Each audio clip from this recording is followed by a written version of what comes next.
Hi everyone, it's Plesky P here from Melbourne, Australia. Got a very special VIP guest, Harold Sherrick. That's right. How are you today, Harold? I'm great. How are you? Thank you for asking. Great. Now tell me about your photography, because that's fantastic. And you've got a book out now, right, which tells everyone about it. Just hold up the book for a moment. It's called Stolen Moments. That's fantastic there, and we'll have a look at the graphic there in a minute.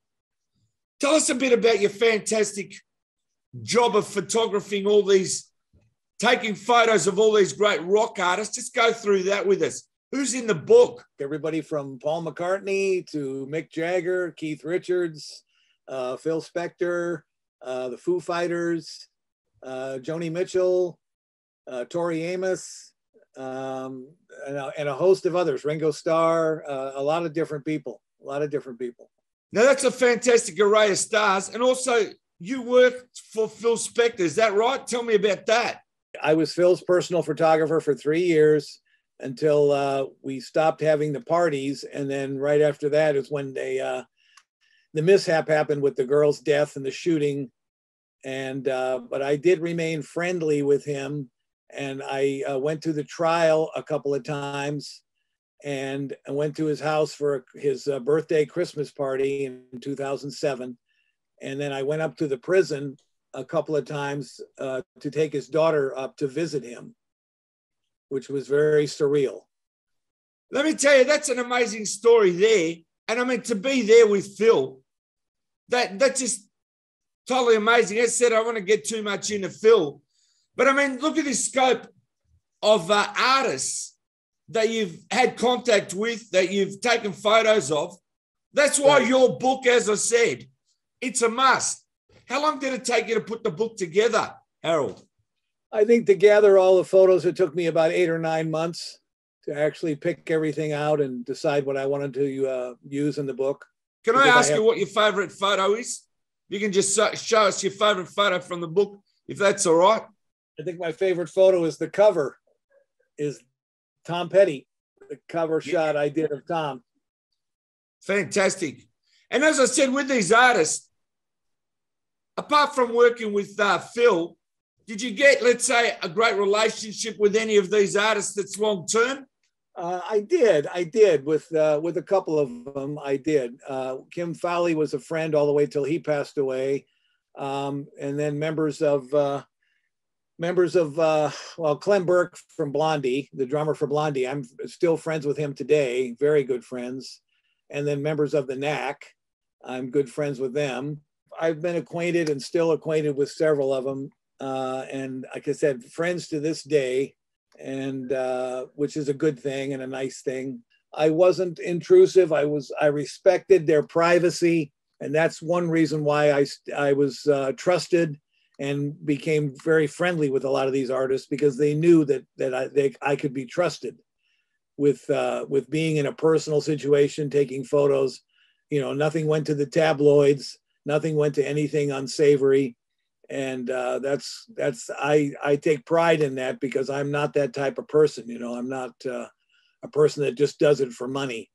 You know, I did it for the love of the artist and the friendship that I maintained with these people. I'm fascinated with your photos. I've done a lot of interviews with a lot of rock photographers.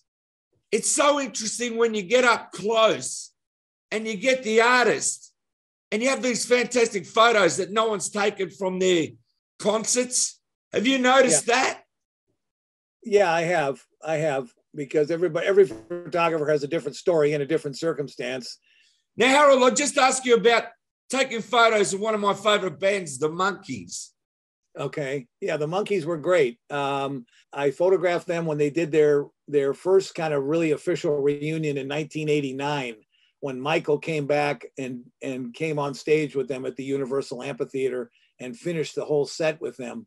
And that was quite an experience, and got all kinds of beautiful, beautiful photographs of the four of them together, you know, closing the show and during the show when Michael came and sang by himself, and as well as with the group.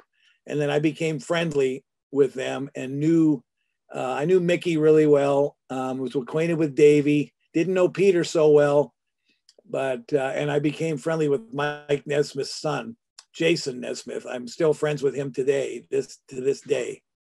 So that was a great event, a great experience that I had with them back in '89. And now let's move on now to this second book, which you've co-written, right, with Ralph Sutherland, right? And it's called The Pig's Tale. Let's get into that. Did that start like in 1969, did it? It started in summer of '69 with Great White Wonder, the Bob Dylan, the famous one. And Trademark Equality was the first bootleg label ever. We started it off and everybody followed us. And I was a high school kid at the time working with Pigman.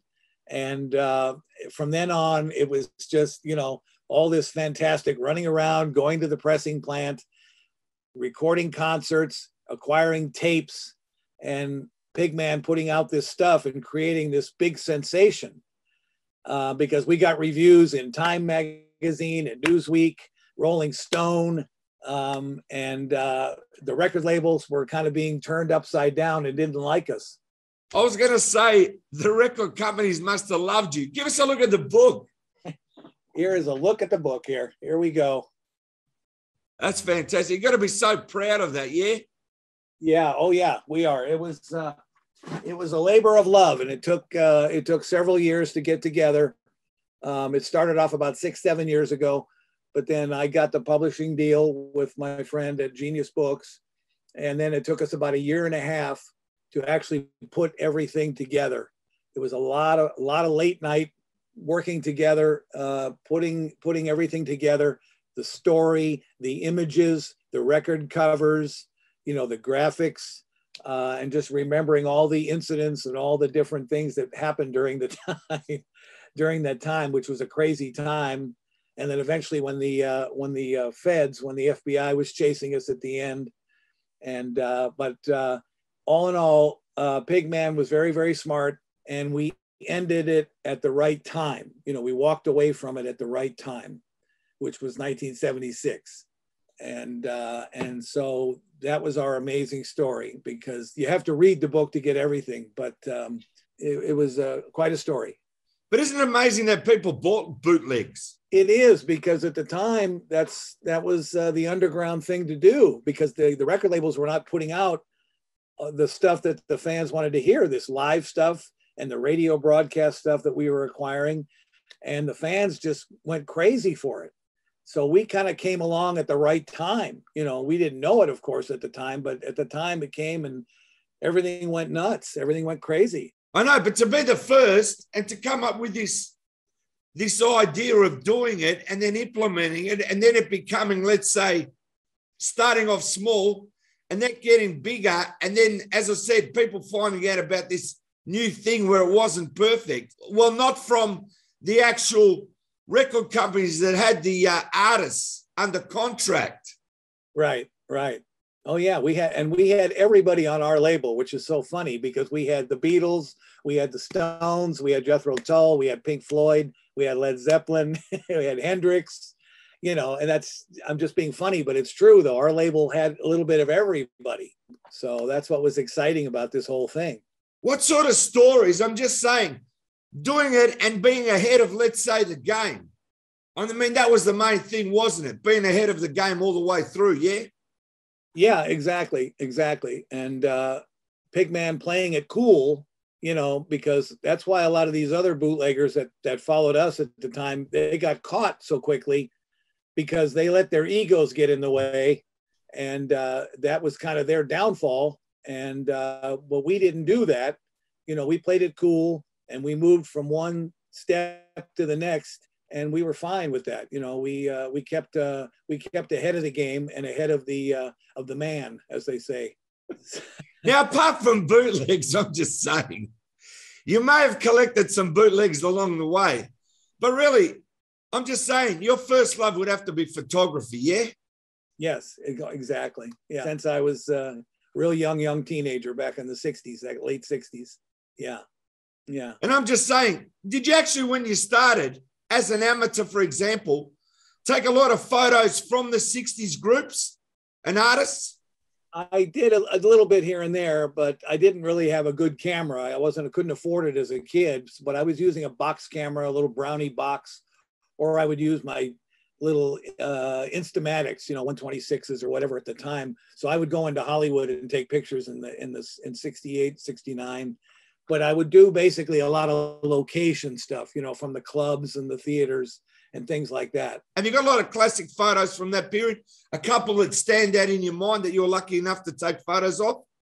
I got a few things, but like I said, not people, but places. Like I took pictures of the Aquarius Theater in 1969. I took pictures down at KHJ, which was the big radio station at the time, and a couple of the big DJs at the time, Robert W. Morgan, who was big in 1969. And I took pictures of them. And so those are really the classic ones. But and then from then on, I started taking pictures in the late 70s and 80s. But any photos of the Whiskey A Go-Go or the Troubadour?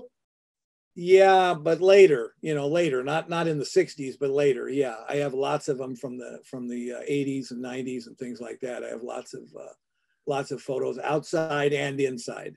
Now, just ask you, Harold, are you working on a new book, or you got plans to do a new book in the future? I have plans to do a new photo book, which is basically going to be all portraits that I've done of different people over the years, and it's going to be all in black and white. I hope to have the book out spring of next year. Well, I want to say, Harold, you got some fantastic books, right, that basically no one's written because it's your story. I mean, right. Even the photography book, right? I mean, that's you taking the photography. And that's why, as I said, as a photographer, you must be so proud of that. But also the other book about bootlegs. That's a fascinating subject. And let me tell you, people have to go out there and get both books. Right. Stolen Moments and a Pig Stole, and tell everybody your links and where's the best places to get both books. The best place to order the book is go to geniusbooks.com, and you can order it straight from there from my publisher.